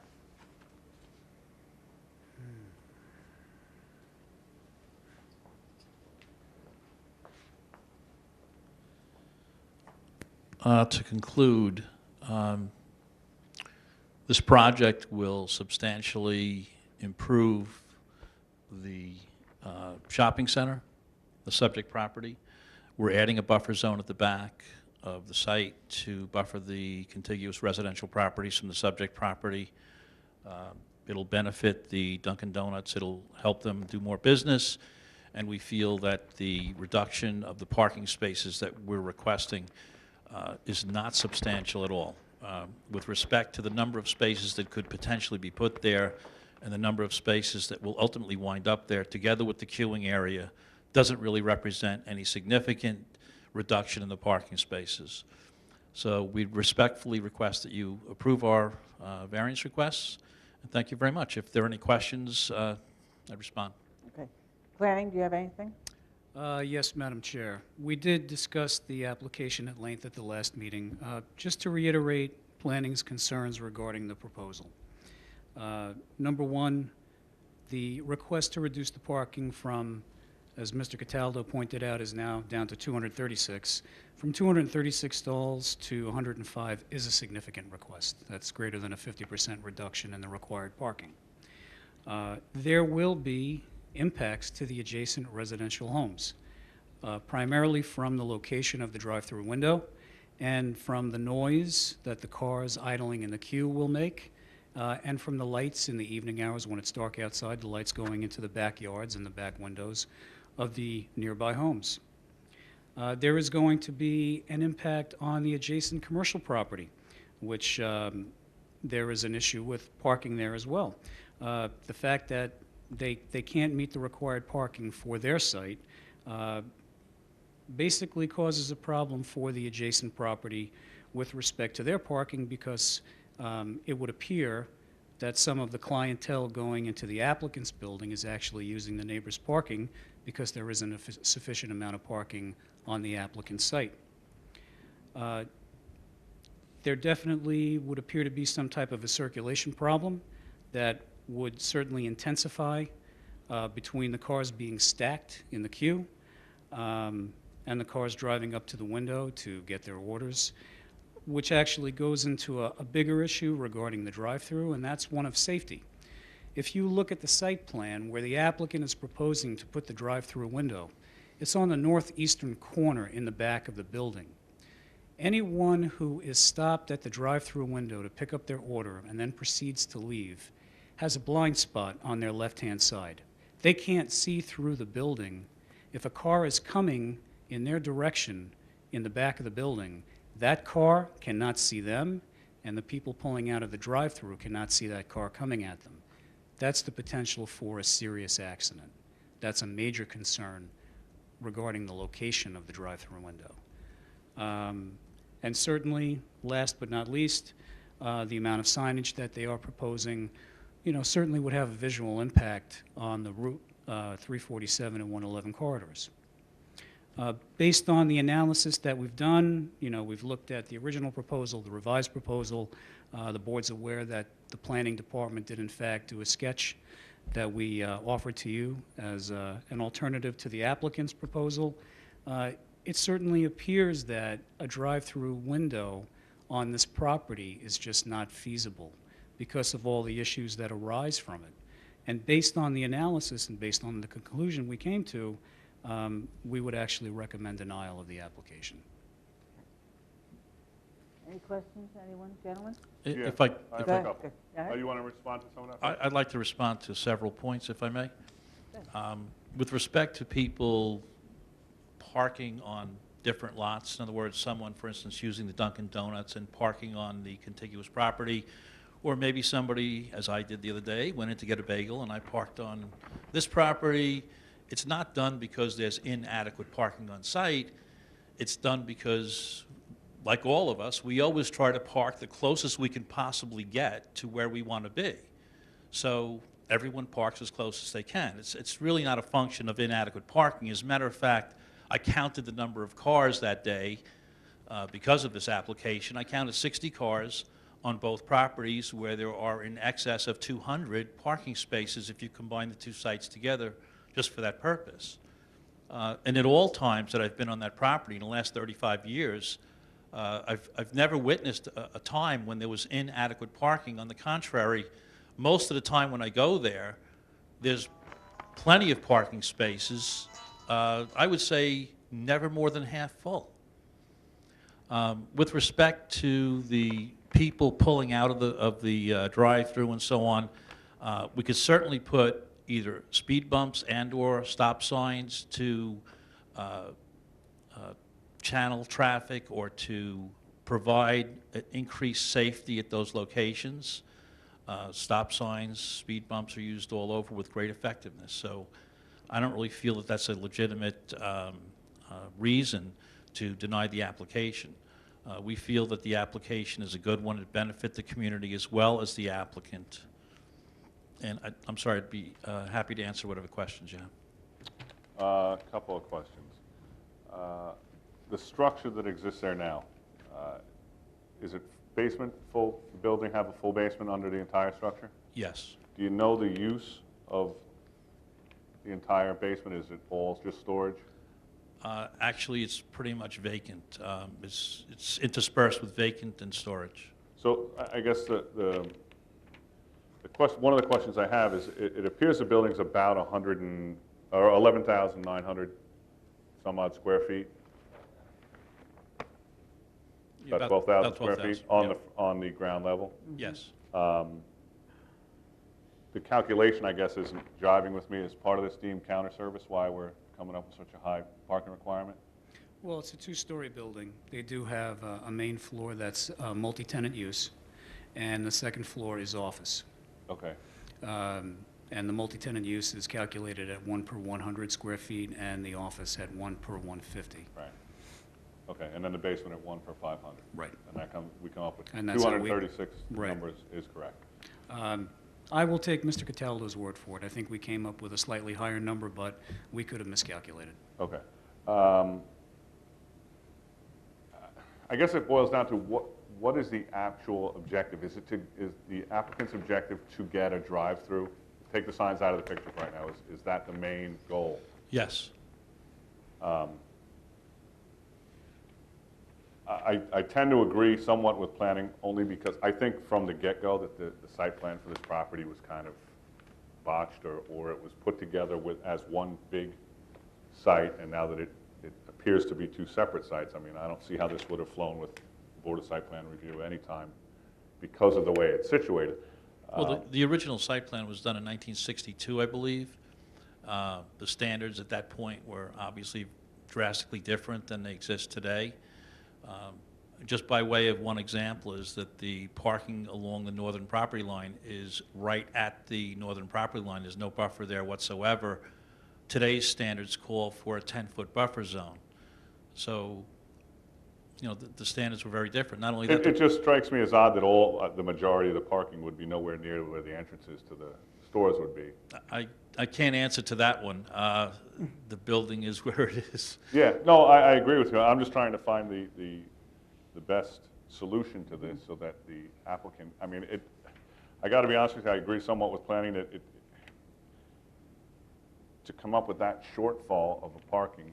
You know what, the shortfall is a function of the calculations that are used today relative to putting up a new building. Mm-hmm. Now, when you go to this site, there's never a shortage of parking. Never. Right. So, yes, I agree that if you take those calculations and you multiply out all the numbers and add them all up, they come to 236. And you don't have a parking expert that has done any kind of a traffic report on this thing that would tell us what the peak usage is that could verify that this lot, I mean, it's not like you're talking about adding any additional uses or more intensive uses because the Dunkin' Donuts is currently there and all the other uses are currently there because council stated that you guys are 96% occupied right now.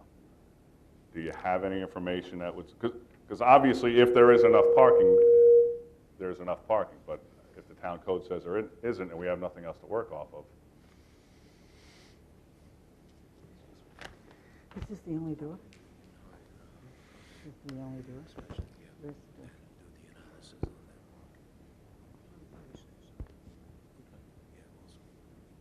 door?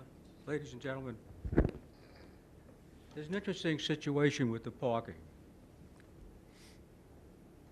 Each building on that property has what is called an easement by prescription. They each own it, which means that vehicles going to either one can park in either lot. Now, with this, there are times when there are vehicles parked in our area on 554 Smithtown that are going to the other side, the other piece of property, and vice versa. And with this situation, as Mr. Cataldo told you, and I can verify, it's never more than half full. There's so much parking space there, it's incredible. So please keep that in mind. And if council if you want a copy of the printout I got from Lexus on a prescription easement, I'll be glad to give it to you if you want it. Do you want it? Sure.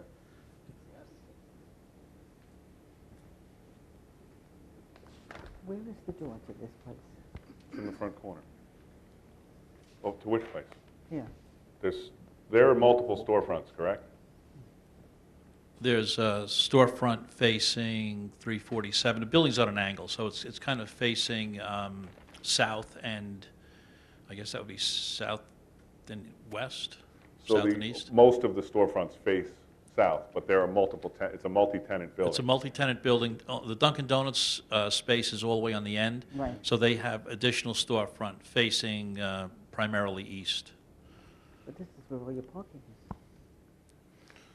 And there's another interesting statistic as well relative to parking, and that is that when a drive-up window is installed in a Dunkin' Donuts, the business model kind of changes. 70% of the business uses the drive-up window as opposed to parking there. So as a result of putting the drive-up window in, you actually get a reduction in the requirement for parking. Most people like to just drive through, get their coffee or whatever, and leave. And relative to your question, Mr. Tanzi, about the traffic expert, we could retain a traffic expert and provide you with a study that would demonstrate, well, I guess whatever his findings would be, I assume that they would be reflective of the comments that we've already made, but we could do that if you feel that that would be beneficial for you. Well, at least for me, it's difficult to disagree with the planning department. I mean, the size of the building being I find it pretty 12,000 simple. square feet on the first floor, I mean, having 100 parking spaces to me seems sufficient. However, planning, or somebody in the past has written the town ordinance to require more parking than that. Now, obviously, we've got the second floor office use, and we've got the basement that gets added to that calculation. Having no other information, obviously, if this building exists and has existed for the last, well, at least in your client's possession for the last 10 years, and there has never been a parking shortfall, and we're not talking about adding anything other than a drive-through, I would really need some other, personally, I'd like some other information, just to say. We can provide you with a study. However, it's interesting to note that the site plan that we've developed and the site plan that we provided, actually you have a copy of it and the planning department has a copy of it, to show the site without the drive-through. I saw that, that's the second page. Without the drive-through. Adds 16 spaces?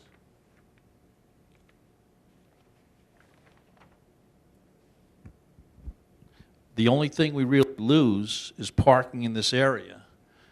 And that parking amounts to 16 spaces, and when you look at the ramifications of losing it to a drive-through, there really is no ramification. And the ordinance requires that 236 parking spaces, but they're not here. The building has been here for 50 years. Mm-hmm. Those spaces have not been. There is no problem. How is the current parking configuration? Is it similar to this one that you've drawn? It's similar to this. Obviously, the buffer zone is not there, but all of the parking that's indicated along that northerly line currently, as it exists today, is parked right up to the property line. So that whole line exists, and the parking is more or less configured the way we have it on the plan we prepared showing the site without the drive-through. The area where the laundromat is facing 111 is a little different than what we've shown there. It's substantially similar to what it is. And we're not talking about a proposed building here. Mm-hmm. That's the way it is right now. So if for the last 50 years we haven't needed that parking, despite the fact that the zoning ordinance says we should have it, we haven't, and we don't need it. We can provide the traffic study. We're happy to do that. But well, for me, I'd hate to see you go to the expense of getting a traffic study if the rest of the board is not inclined. Is looking at this saying, you know, I'm not seeing this at all. The other piece of it is, I'd like to see somewhat of a reconfiguration or a modification of that drive-through so that those neighbors aren't impacted with the lighting facing in there. If there was some other way, can you reverse it, or is there another way to use? I know some drive-throughs have that vacuum system where where they deliver the product is away from the building. Coffee doesn't do well. You can't send it out in a straw. A very long straw. My biggest concern is the safety of that queuing when they're pulling out with that window. I mean, you're having traffic coming in and out from 347 and 111. Well, the traffic coming from 347 is going to have a full view of,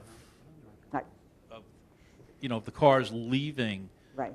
that But how queuing about- area. What about coming in from 111? Cars coming from 111 are in fact, the description that was given is really not far from the truth. We would have to put some kind of traffic control, a stop sign, a speed bump, something along those lines to make it safe. There's no debating that. We can do that.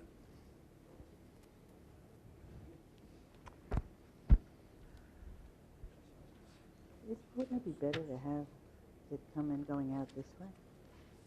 There's no queuing room there. Yeah, it's very legitimate. I know that. I know that there's a lot of two-way traffic in that building. No, I know that. Yeah. Unless you could You ever been somehow that far from there? expand the I wouldn't field talk of to view for this guy and this Yeah. guy. Let's say these guys back here. My client just advised me he's got another Dunkin' Donuts on Route 347. There's a wall bomb shopping center there. It's a freestanding building, and it's got almost, was it 454? I'm sorry, 454. And it's got a very similar traffic pattern to it. As a matter of fact, it's almost identical, and they've never had an accident there. They do have a stop sign. So this traffic arrangement can be had with safety. Against the building, right? I think when you pull in and park, it's like, there is a sidewalk? Okay. What is it, about 4 feet wide?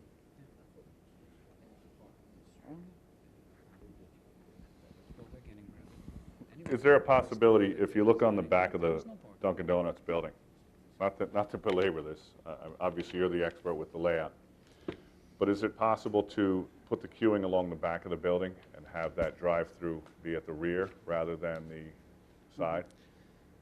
The drive-through, the driver of the vehicle really has to be adjacent or contiguous to the building. The traffic along the back of the building is going the wrong way, so the driver's on the other side of the car. yeah, we have it on the plan. And we've looked at this a number of different ways, and the configuration that we're currently showing and that Well, we're proposing actually, is good. if you look at it, it would involve some one-way traffic, but you could actually queue it straight in. I'm sorry, to do what? If you look at the back of the building right there, and you change the traffic flow along the rear of the building to a one-way flow in either direction, actually, it would be a one-way flow, I guess, heading west. And then you could queue all that parking right along past the end of the building.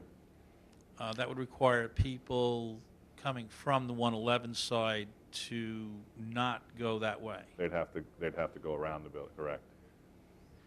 Just to remind the board and Mr. Cataldo, the plan, the sketch that planning did actually did in fact show the drive-through window being placed on the rear of the building in the northeast corner with traffic facing west toward 111 and the queue coming straight in from 347.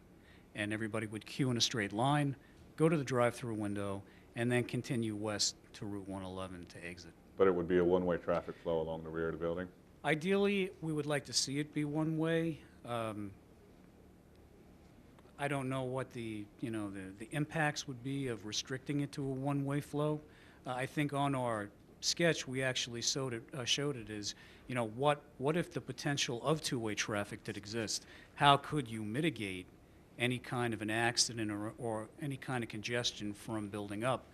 And, basically, as Mr. Cataldo said, we developed a series of stop signs and speed bumps whereby the people who are entering the site and heading east along the back of the building would have to stop and be aware of the fact that somebody was at a drive-through window and could potentially pull out and go in the opposite direction.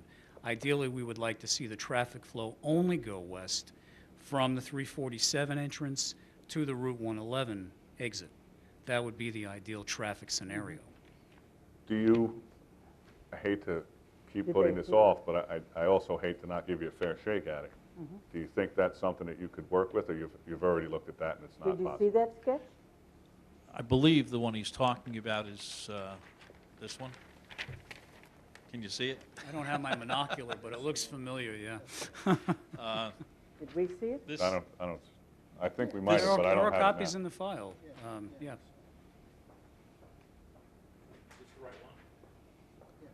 That would be the one.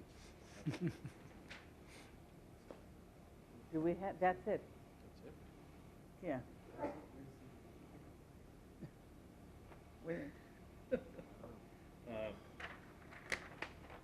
Our issue with this was the Can you hear him, Rick?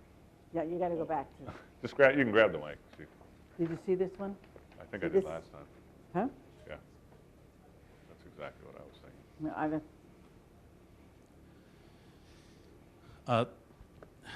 This scheme has approximately 85 parking spaces in it, which is a drastic reduction from what we were looking for.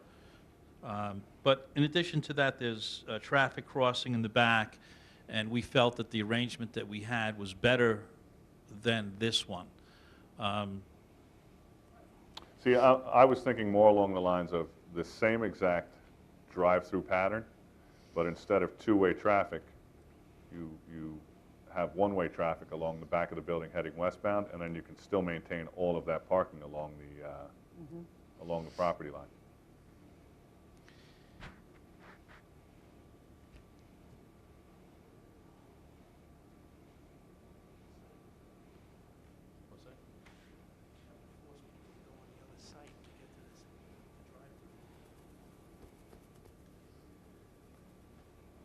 I guess, Steve, if rather than put you on the spot here, I would defer to the rest of the board.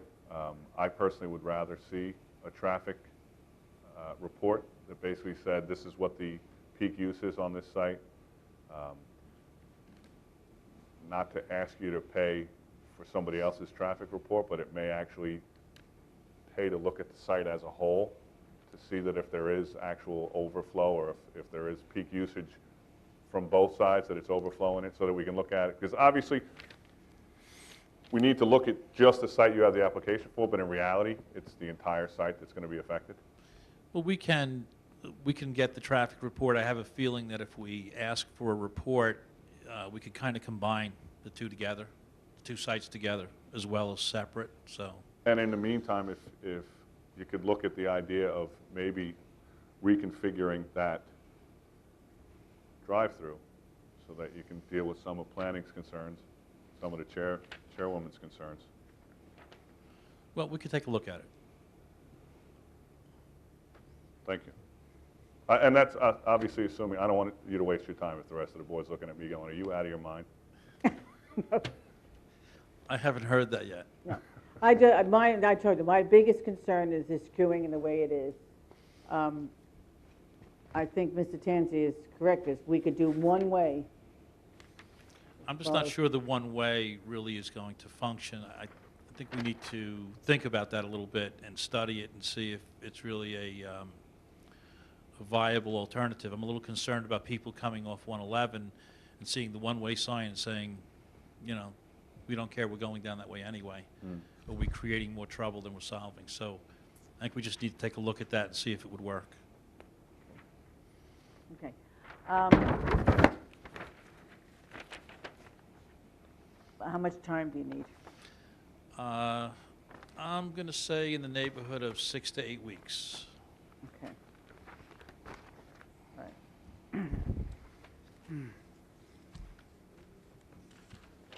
Would you say like April 22nd, or is that too far? Sounds like a wonderful day. Good. Okay.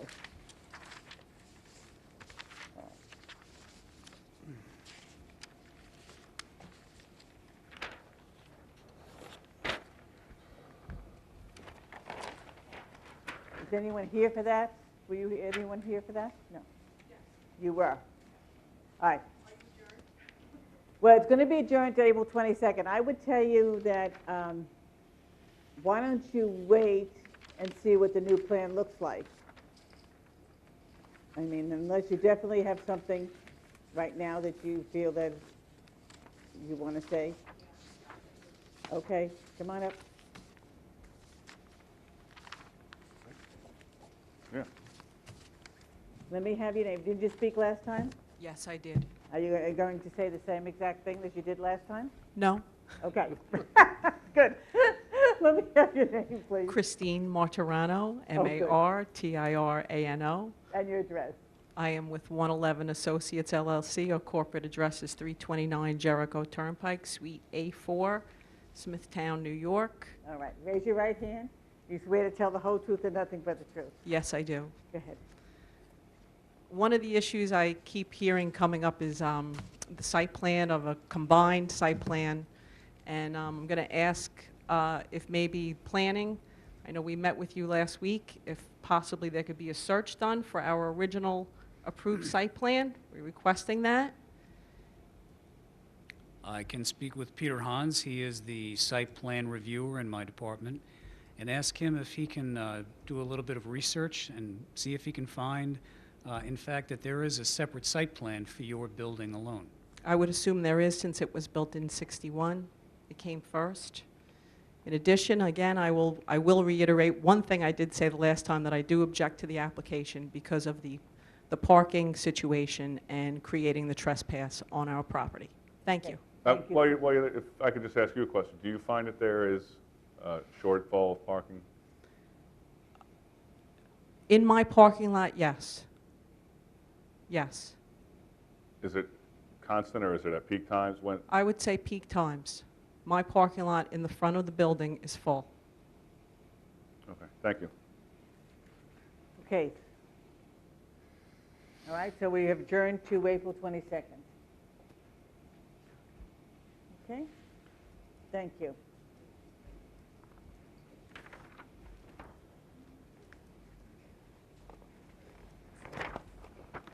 Okay. That concludes our hearings for tonight. Thank you so much.